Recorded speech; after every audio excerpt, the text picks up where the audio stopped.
오늘의 묵상 한 장은 시편 33편입니다. 오늘 본문의 말씀을 통해서 살아계신 하나님을 만나고 때를 따라 돕는 보좌에 담대히 나가 때를 따라 돕는 은혜가 있기를 원합니다. 시편 33편은 감사 예배십니다. 그래서 시편 33편 내용의 구조는 크게 네 개의 그런 핵심으로 구성이 되고 있습니다. 첫째, 1절부터 3절까지 내용은 찬양을 권면하고 있고요. 그리고 4절부터 5절까지 내용은 찬양의 이유에 대해서 말씀을 하고 있습니다.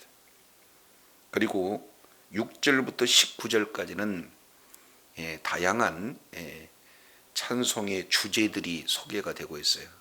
특히 약 4가지 내용으로 살펴볼 수 있는데 하나님의 창조에 대해서 또 통치에 대해서 그리고 하나님의 전지 그리고 하나님의 구원에 대해서 찬양하고 있는 내용이 소개되고 있습니다. 그리고 마지막 20절부터 22절까지 내용은 신앙 고백으로 이렇게 구성이 되고 있어요. 그래서 오늘 시편 기자는 1절 내용을 통해서 보면은 여호와를 뭐 하라고 했습니까? 즐거워하라 이렇게 말씀하고 있어요. 자, 그러면은 1절부터 3절까지 이 내용을 통해서 보면은 직접 내지는 간접적으로 하나님께 찬양할 것에 대한 명령을 하고 있습니다. 1절에 보니까 여호와를 즐거워하라 찬양하라는 내용이죠. 그리고 2절 내용을 보니까 여호와께 감사하라 그리고 찬송할지어다 이렇게 해서 감사하라 찬송하라 이 내용 역시 마찬가지로 찬송에 대한 내용이고 3절 내용을 보면은 그를 노래하라 또 연주할지어다 이것도 찬양의 내용입니다. 그래서 오늘 시편 기자는 찬양할 것에 대해서 5번 이렇게 강조하고 있습니다. 자, 그러면은 1절 조금 더 자세히 보면은 누가 찬양을 해야 되는가? 너희 의인들아 그리고 정직한 자들아. 의인들이 찬송해야 되고 정직한 자들이 찬송을 마땅히 해야 할 바다라는 사실을 말씀하고 있어요. 자, 그러면은 의인 정직한 자들 이외에 12절 내용을 보면은 여호와로 자기 하나님을 삼은 나라 다른 말로 하나님의 기업으로 빼신 백성들은 찬양할 것을 말씀하고 있고 그리고 18절 내용을 보면은 여호와를 경외하는 자가 찬양해야 된다 이런 말씀하고 있어요. 이게 전체 오늘 1절 그리고 12절 18절 내용을 통해서 보면은 구원받은 모든 자들은 하나님을 찬양할 것을 명령하고 있습니다.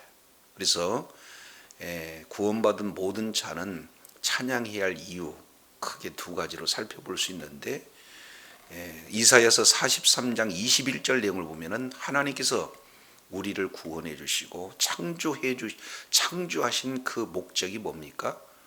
구원받는 백성들을 통해서 하나님께서 찬양을 받으시길 원하셔서 저와 여러분을 창조하셨어요. 그렇기 때문에 이제 구원받는 모든 백성은 모두 다 하나님을 찬양해야 되는 거죠. 그리고 2번째 내용을 보면은 찬양이라는 이 내용은 결국 무엇과 연결이 되냐면은 축복과 연결이 되어집니다. 축복은 주님의 주권이라면은 바로 우리가 하나님 앞에 찬양할 때 하나님의 놀라운 그런 분복을 받을 수 있게 되어지는 거죠. 그래서 오늘 시편 기자는 1절부터 3절까지 찬양을 권면하고 있습니다. 저와 여러분의 모든 삶의 여정 속에서 주님을 찬양하며 허락하신 분복을 누리는 은혜 가운데 거하기를 원합니다. 자, 2절 내용을 보면은요. 찬양의 방법이 소개되고 있어요. 수금으로 여호와께 찬양하고 12비파로 주님께 찬양해요. 우리 가진 모든 내용을 다 동원해서 주님 앞에 찬양할 것을 말씀하고 있고, 찬양의 자세에 대한 내용이 3절에 기록되고 있습니다. 우리가 찬양할 때 어떻게 해야 되느냐? 새 노래로 찬양하고 즐거운 소리로 찬양하기를 원하셔요. 여기서 새 노래라고 하는 그런 내용은 날마다 새로운 하나님의 일하심을 경험하고 새로운 구원의 은혜 가운데 가할 때 날마다 새로운 찬양으로 주님께 영광 돌리게 될 때 즐거운 소리로 주님께 찬양해야 될 줄로 믿습니다. 이것은 우리 하나님께서 이제 찬양의 명령과 찬양의 방법과 찬양에 대한 자세를 아주 구체적으로 이렇게 말씀을 하고 있습니다. 그렇다면 이렇게 찬양 명령에 대해서 왜 우리가 찬양을 해야 될까요? 4절 5절에 말씀하고 있는 내용은 하나님의 성품을 이렇게 5가지로 표현하고 있습니다. 4절 내용을 통해서 보니까 하나님은 어떤 분인가, 어떤 성품을 가졌는가. 1번 정직한, 그리고 두 번째 5절 내용을 정직하고 그 다음에 진실하셔요. 그리고 5절 내용을 보니까 정의롭고 그리고 공의롭고, 공의와 정의와 그 다음에 인자하심. 그래서 이건 헤세드, 바로 변함없으신 언약에 기초한 변함없으신 하나님의 사랑, 이 내용을 말씀하고 있습니다. 그렇기 때문에 우리가 하나님을 찬양하고자 할 때에 더욱더 하나님의 성품에 한 걸음 한 걸음 닮아가게 되어지는 거죠. 그래서 우리가 찬양해야 할 이유를 정확하게 하나님의 성품 5가지 내용들을 소개하고 더 하나님을 높이고 하나님을 자랑하고 하나님을 이제 찬양하고자 할 때에 하나님의 놀라운 그런 성품이 우리들의 삶의 현장 속에 그대로 묻어나게 되어지는 거죠. 그래서 저 여러분 마음껏 주님을 찬양하고 주님을 닮아가는 그런 복된 삶이 되어야 될 줄로 믿습니다. 크게 3번째 내용이에요. 6절부터 19절까지는 이제 크게 4가지 내용을 형태로 하나님을 찬양하고 있습니다. 자, 그 중에 5절부터 9절까지 이 내용을 통해서 보면은 말씀으로 이제 이 온 세상이 지은 바 되었다. 그리고 9절 내용을 보면은 말씀으로 이루시고 말씀으로 견고하게 섰다. 이렇게 말씀하고 있어요. 이것은 창세기에 하나님께서 창조하신 그런 기사를 말씀하고 있다라는 것을 보게 돼요. 하나님께서는 온 우주 만물을 말씀으로 창조하시고 동시에 말씀으로 견고케 하시는 그런 창조주 하나님이십니다. 그렇기 때문에 우리는 그 창조주 하나님을 이렇게 찬양하는 그런 어떤 그런 내용이 되어져야 된다라는 사실을 지금 말씀하고 있어요.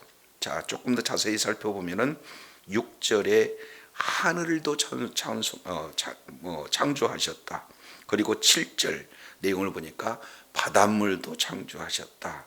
그리고 8절 내용을 보니까 온 땅과 그리고 그 가운데 거하는 모든 이 사람들도 창조하셨다. 이렇게 말씀하고 있어요. 그래서 이제 창조하신 하나님은 마땅히 찬양 받으시기에 합당하신 분이다 라는 사실을 말씀하고 있어요. 영원토록 말씀 한마디로 온 우주 만물을 창조하시는 주님을 찬양할 때에 바로 하나님께서 크게 영광을 받으실 줄로 믿습니다. 자, 2번째 내용을 보면은 10절부터 12절까지 내용을 살펴보면은 10절에 뭐라고 표현하고 있습니까? 여호와께서 나라들의 계획을 뭐 하신다? 폐하신다. 그리고 민족들의 사상을 무효하게 하신다. 그리고 11절 여호와의 계획은 뭐 한다는 거예요? 영원히 쓰고 그의 사상은 이제 그의 생각은 대대에 이르리로다. 이렇게 말씀하고 있어요. 이 세상의 계획은 일시적이고 제한적이고 한정적일 수밖에 없으나 하나님의 계획은 영원한 줄로 믿습니다. 그렇기 때문에 영원하신 하나님의 계획이 계속해서 이루어져요. 그래서 하나님은 이 세상을 창조하실 뿐만 아니라 하나님의 계획대로 여전히 통치하고 계시는 줄로 깨달으시길 바랍니다. 이것을 우리는 하나님의 작정과 섭리 이렇게 말씀을 하고 있죠. 그래서 오늘 또 모든 창조하신 그런 내용을 통치하시고 오늘 또 하나님의 계획대로 영원토록 이루시는 주님이기 때문에 우리는 이러한 창조주 하나님을 찬양할 뿐만 아니라 말씀대로 여전히 통치하고 계신 주님을 찬양하는 그런 자리에 있어야 될 줄로 믿습니다. 자, 뒤에 13절 12절 하반절 내용을 통해서 보면은 이렇게 말씀하고 있어요. 여호와로 자기 하나님을 삼은 나라, 그가 누구냐? 하나님의 기업으로 빼신 백성들은 뭐가 있다는 거예요? 복이 있다. 그러니까 하나님께서 창조하시는 그런 대표적인 내용이 바로 이 창조의 뭡니까?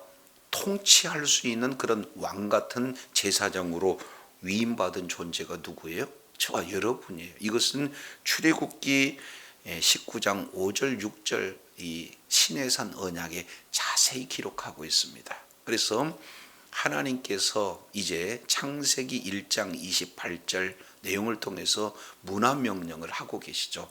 온 우주 만물을 창조하시고 하나님의 형상과 하나님의 모양대로 지음받은 모든 자들이 다스리고 정복할 수 있는 그런 왕적 권세가 하나님이 인간에게 주어지신 은혜예요. 그런데 이제 출애굽기 19장 5절 6절 내용을 보면은 이스라엘 백성들을 많고 많은 민족들 가운데 특별히 택하셔서 이제 하나님께서 언약하신 그런 내용은 뭡니까? 바로 제사장 나라요. 또 뭡니까? 거룩한 백성으로 하나님께서 사명을 주신 겁니다. 그래서 하나님께서 특별한 소유로 삼으시고 많은 그런 나라들에게 살아계신 하나님을 전함으로 말미암아 그런 영적 장자로서 하나님께 인도하기 위한 그런 사명을 허락하여 주셨어요. 따라서 왕같은 제사장은 베드로전서 2장 9절의 말씀처럼 예수 그리스도를 믿는 모든 성도들이 이제는 왕같은 제사장으로 많은 나라들에게 살아계신 하나님을 증거함으로 말미암아 하나님을 영화롭게 하는 그런 사명이 주어진 줄로 믿습니다. 그렇기 때문에 지금 12절 이렇게 주님께 특별히 택함 받은 백성이 주의 사명을 잘 감당할 때에 하나님이 허락하신 분복을 누릴 수 있다는 거예요. 그래서 하나님의 특별한 소유로 주의 사명을 감당하는 자리에 있음으로 말미암아 하나님께서 주시고자 하는 분복의 소유자들이 되시기를 원합니다. 자, 이제 세 번째 내용을 통해서 살펴보면은 13절부터 15절까지 이 내용은 바로 우리가 이제 창조의 하나님을 찬송하고 그리고 또 통치하시는 하나님, 섭리하시는 하나님, 계획하시는 하나님을 찬양할 뿐만 아니라 13절부터 15절까지는 바로 전지하신 하나님을 찬양해야 된다는 사실을 말씀하고 있어요. 자, 13절, 14절, 15절 내용을 보면은 세 번 반복하고 있는 내용이 있죠. 여호와께서 하늘에서 뭐 하신다? 굽어 보신다. 대상은 모든 인생들을 살펴보신다는 거예요. 14절 또 곧 그가 거하시는 곳에서 세상의 모든 거민을 뭐 하신다는 겁니까? 굽어 살펴보신다. 15절도 그는 그들의 모든 마음을 지으시며 그들이 하시는 일들을 뭐 하시는 분? 굽어 여기서 굽어 살펴보신다 하는 내용은 이 창조의 창조하신 모든 것을 이제 다스리고 통치할 수 있도록 인생들을 세워놨었는데, 그 인생들이 하나님의 뜻과 하나님의 계획에 맞게 이제 이런 모든 일들을 잘 감당하는지, 그 마음 중심으로부터 시작하고, 그리고 모든 행위를 우리 주님께서는 직접 하나하나 굽어 살펴보시는 줄로 믿으시기를 바랍니다. 여기서 하나님께서 이제 하늘에서 굽어 살핀다는 것은 하나님의 통치 영역이 어디 특정한 장소에만 있지 않은 게 아니라 무소부지하신 하나님은 어느 곳에도 계시고 어느 곳에서도 우리의 그 중심과 모든 행동을 이렇게 감찰하시는 분이기 때문에, 굽어 살피시는 분이기 때문에 계속해서 3번 하나님이 보시지 못하는 곳이 아무것도 없다는 것을 강조하고 있어요. 이 내용은 크게 2가지를 우리들에게 말씀하고 있습니다. 첫 번째, 이제 우리가 삶의 현장 속에서 연약하고 부족한 그런 어떤 상황 속에서 절망 가운데 있었을 때 우리들에게 희망과 용기를 주시는 것이 바로 굽어 살피고 있다는 그 속에서 주어지는 내용이에요. 반면 우리가 정말로 하나님의 은혜 가운데 늘 평안과 안식 가운데 있었을 때는 행여 타락하거나 아니면 부패할 수밖에 없는 그런 어떤 모습으로 빠져지지 않도록 우리 주님은 오늘도 불꽃 같은 눈동자로 지켜보시고 계신 줄로 믿습니다. 그래서 아주 절망 가운데 있는 사람들에는 소망을 주기 위해서 오늘 또 굽어 살피볼 뿐만 아니라, 이제 아주 평안하다 안전하다 할 때에 행여 부패하지 않을까, 우리 주님께서 다시 한번 굽어 살펴보고 계신다는 사실을 우리가 인정할 때 주님을 찬양하지 아니할 수가 없다라는 사실을 시편 기자가 지금 노래하고 있습니다. 4번째 내용을 통해서 보면은 이제 뒤에 이렇게 표현합니다. 16절부터 19절까지 내용을 보면은 이제 병행 구절로 이렇게 나타나 있어요. 자, 16절 내용을 보니까 이런 말씀을 하고 계시죠. 많은 군대로 구원을 얻은 왕이 없다. 그리고 용사가 힘이 세어도 스스로 구원하지 못한다. 구원하는 데는 군마도 헛되고 군대가 많다 해도 등이 구하지 못한다. 이 내용을 보니까 자, 구하지 못한다, 구하지 못한다, 구하지 못한다 이렇게 말씀하고 있죠. 자, 그러면은 여기서 인간의 그 한계, 인간의 헛됨, 이 내용을 지금 4가지 부분에서 표현합니다. 첫 번째 내용을 통해서 보니까 많은 군대로 왕이 없기 때문에 구원할 수가 없다. 많은 군대가 동원된 왕이 없다. 이런 내용이고, 2번째 내용을 보니까 용사가 힘이 커도 구원하지 못한다. 그리고 3번째, 말도 구원하는데 헛되게 되어진다. 그리고 4번째 내용을 보니까 뭐라고 그랬습니까? 그 큰 힘을 가지고도 구원하지 못한다. 그래서 사람들의 한계의 구원에는, 자, 그래서 이제는 아수르 군대도 그리고 애국 군대도 다 이제 하나님의 백성을 대적했을 때 어떻게 됐습니까? 일시에 패망하는 그런 어떤 모습을 출애굽기 13장, 열왕기 18장 내용을 통해서 우리가 살펴볼 수가 있죠. 자, 그런데 인간의 힘과 지혜와 능력으로는 구원함이 이루어질 수가 없으나, 자, 18절 내용을 한번 볼까요? 18절. 인간은 그런데 18절 내용을 보니까 여호와는 그를 경외하는 자, 곧 그의 인자심을 바라는 자를 어떻게 해요? 1번 살피신다. 그리고 2번째, 그들의 영혼을 사망에서 뭐 하신다? 건지신다. 그리고 3번째 내용을 통해서 보니까 굶주릴 때 그들을 뭐 하신다? 살피신다. 살리신다. 그래서 살피고 건지시고 결국에 살게 하시는 거예요. 여기서 살게 한다는 것은 구원을 얘기하죠. 인간들은 구원하지 못하지만 하나님께서는 살려내세요. 근데 인간, 그 무력한 인간들이 처하는 환경을 크게 두 가지 내용으로 표현하고 있습니다. 19절 내용을 통해서 보니까 뭐라고 표현하고 있습니까? 19절에 사망에서, 그리고 두 번째입니다. 굶주릴 때에. 그러니까 영육 간에 우리는 구원이 이제 이루어져야 되는데, 여기에 죄인된 인간에는 늘 날마다 죄의 싹신 사망 가운데 놓여 있고, 그리고 늘 육신에 이제 허기짐이, 기근이 이렇게 나타나고 있는 그런 내용들을 볼 수 있어요. 그러나 이런 인간의 한계 속에서도, 부족함 속에서도 우리 하나님께서는 어떻게 하느냐? 살피시고 건지시고 살게 하신 분이 우리 주님이신 줄로 믿습니다. 근데 누구에게 이런 은혜를 주시냐 말이에요. 보니까 18절 내용을 통해서 보니까 여호와는 그를 뭐하는 자? 경외하는 자, 다른 말로 그의 인자하심을 바라는 자, 이런 자에게 살피시고 건지시고 구원하시는 분이 우리 주님이신 줄로 믿습니다. 자, 그러면은 이제 여기까지 우리가 살펴봤다면은 하나님을 찬양해야 할 이유를 충분히 살펴봤어요.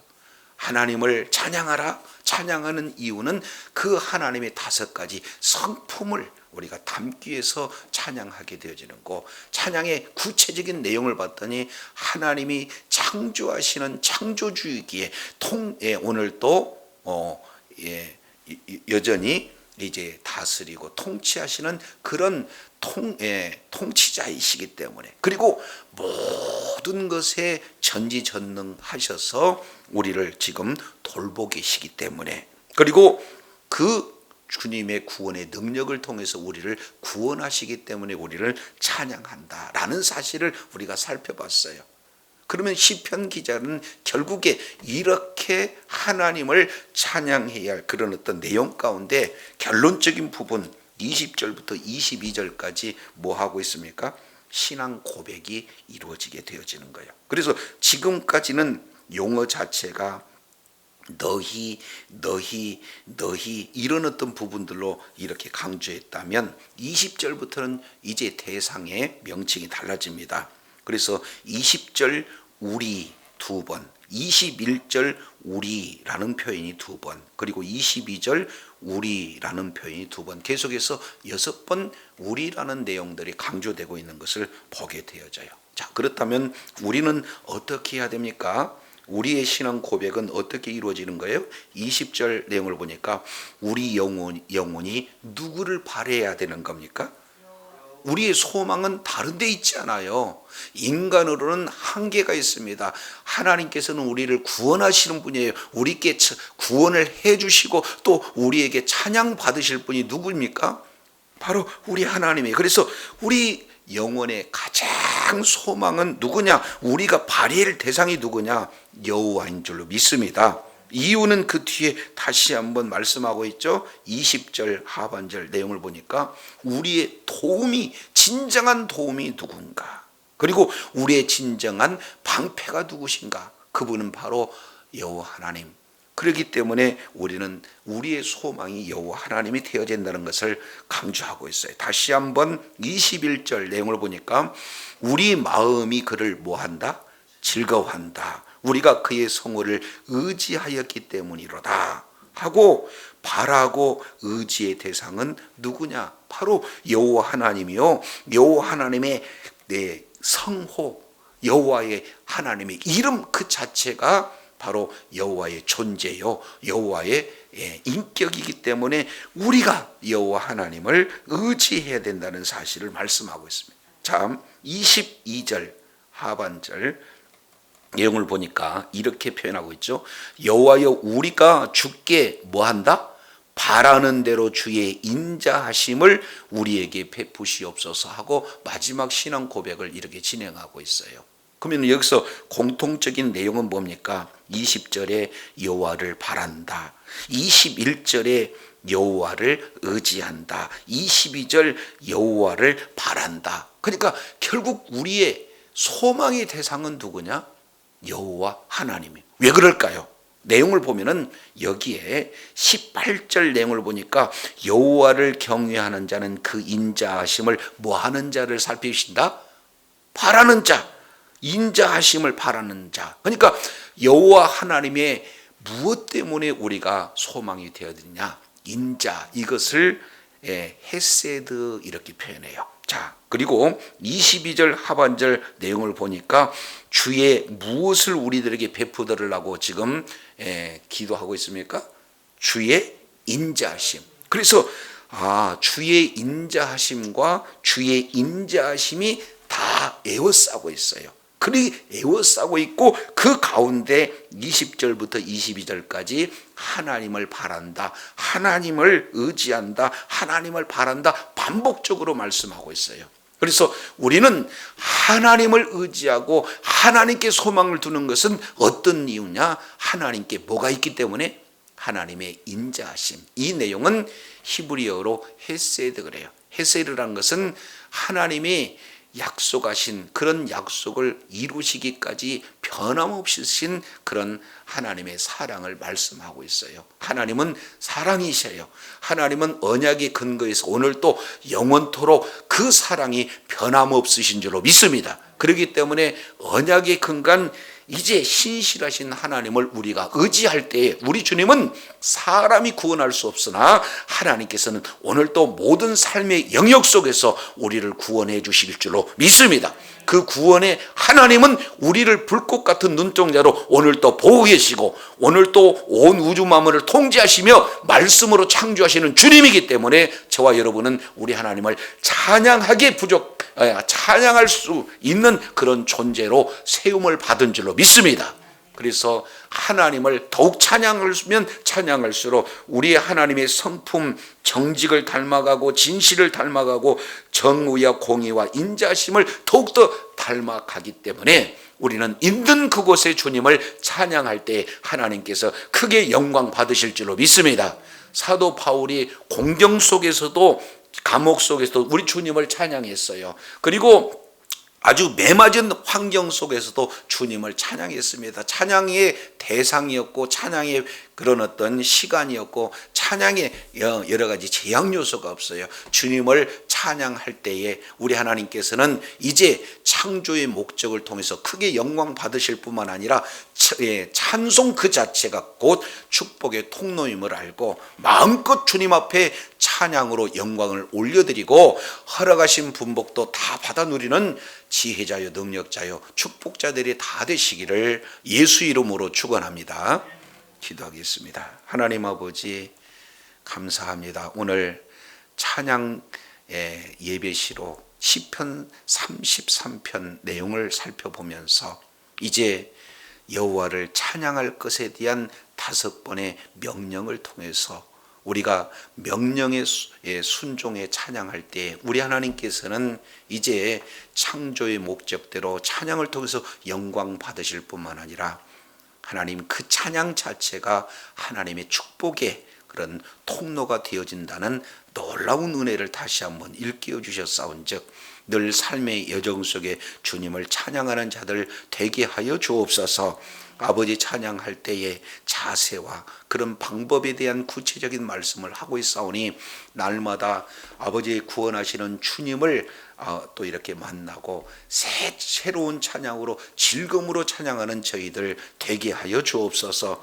이제 더 나가서 주님을 찬양할 때 5가지 주님의 성품이 이제 우리들이 더욱더 주님의 성품으로 변화가 되어지고 닮아지고 더욱더 주님 앞에 존귀하게 쓰임받는 복된 자리에 있게 된다는 사실을 일깨워 주셨사온즉 이제 창조주 하나님 통치하시는 하나님 오늘 또 이제 전지전능하신 우리 하나님께서 우리를 굽어 살피실 뿐만 아니라 구원의 능력의 하나님을 찬양하는 그런 어떤 이유의 근거는 바로 하나님의 인자하심 헤세드의 그런 사랑이 우리들의 소망이다라고 아버지 고백하고 있사오니 이런 고백이 우리 고백이 되어서 날마다 주님을 찬양하며 하나님 앞에 영광 돌리는 복된 자리에 있게 하여 주시옵소서. 우리 구주 예수님 이름으로 기도드립니다. 아멘.